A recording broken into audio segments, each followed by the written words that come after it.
Trigonometric ratios, special triangles. The 30 degrees, 60 degrees, 90 degrees triangle. Well, this is a very special triangle, and so many times we take help of this triangle to find the angles or the sides, or basically solve trigonometric problems. Now let's have a close look at it, right? Now let's take up a triangle, and this is, I'm drawing an equilateral triangle. That means all the angles of this triangle are 60 degrees, correct?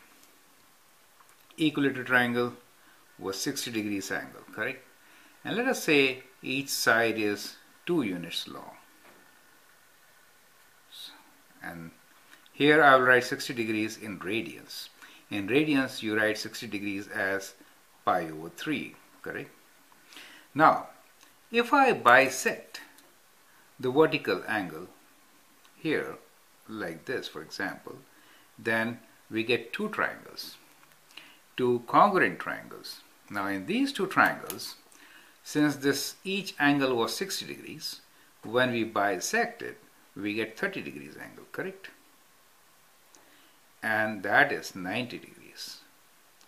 So you can say either you bisect, or you say you have a perpendicular bisector of one side which will be connected with the vertex, correct? So in either case you have two equilateral triangles. I mean, you will have two congruent triangles. So this triangle, now when you do half of it, this side becomes 1, correct? Half of 2.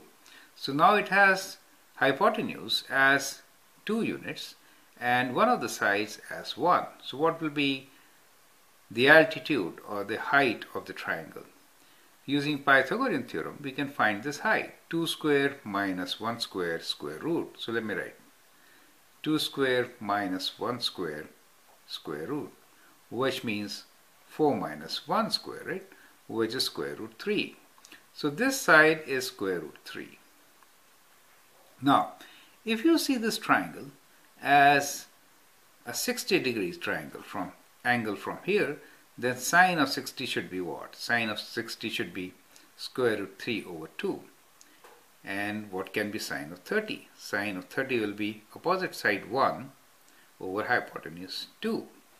And how about tan of 60? Opposite over adjacent. So that becomes a very special triangle. And here we can find trigonometric ratios for both 60 degrees and 30 degrees, depending on which side you look from, correct? Now, in radians, 30 degrees is pi by 6, and 90 degrees, as you know, is pi by 2. So, all the students who are now working in radians can consider this half, the right half. And you know, the altitude will be square root 3, and each side will be 1 unit, and hypotenuse in this case will be 2. Now let's figure out what are our trigonometric ratios for 30 degrees and 60 degrees. Okay, so let's first figure out for sine. So I'll also write sq.root for you. It helps, right? Because you can remember what each trigonometric ratio is. Sq.root gives what sine is, what cos is, and what tangent is. Sine is what? Opposite over hypotenuse. So let's do for 60 degrees first. Opposite over hypotenuse. So opposite over hypotenuse, that is sine. And for sine 60 degrees, we can write, so let me make this table and let me write each trigonometric ratio for both 60 and 30 degrees in this table. So this one is for sine. Sine is opposite over hypotenuse. So how can I write sine of 60? So we have sine of 60 degrees is equals to, you have to see from here, right? That's the 60 degrees. Opposite is square root 3. Do you see? Side directly opposite the angle, square root 3. And hypotenuse is 2 for us. So it is square root 3 over 2, correct? So that is sine 60 degrees. Now let's see what is cos. For cos, it is adjacent over hypotenuse. Adjacent is the side which is between the angle we are talking about and 90 degrees. So cos is adjacent over hypotenuse, correct? So we can write cos here as cos of 60 degrees is equal to, adjacent side is 1 and hypotenuse is 2. So cos of 60 is half, correct? Now similarly, let's figure out what is tan. Now tan is opposite over adjacent, right? Tan is opposite O over adjacent, A, right? So we can write tan of 60 degrees is equal to, opposite is square root 3 over 1. So we can write this as square root 3. So these are the ratios, trigonometric ratios for 60 degrees, correct? Now let's figure out what is for 30 degrees. For 30 degrees, sine 30 is how much? Sine 30 degrees. You have to now see from 30 degrees side. Okay, when you see from here, now that is 90 degrees, correct? Opposite side is 1 and hypotenuse remains 2.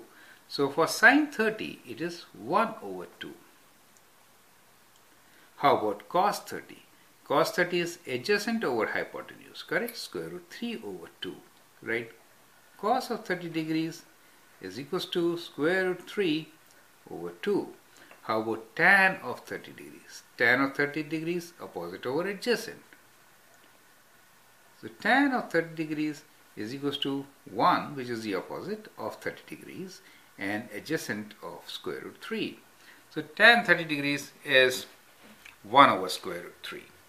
And those of you who are working with radians, for them 30 degrees is pi by 6, 180 divided by 6. And 60 degrees is pi by 3, right? The ratios are sine pi by 3 is square root 3 over 2. Cos pi by 3 is half, and tan pi by 3 is square root 3. Similarly, sine pi by 6 is half, cos pi by 6 is square root 3 over 2, and tan pi by 6 is 1 over square root 3. Now, it's very important that whenever you are solving a trigonometric problem, then the first thing is draw your special triangles right on the top of the page so that you can see what the angles are, and that helps to solve the problems, right? Making these angles are very fruitful and very important, okay? And that helps you to solve many kinds of problems. We will see so many examples following these that you will start appreciating it. Thank you.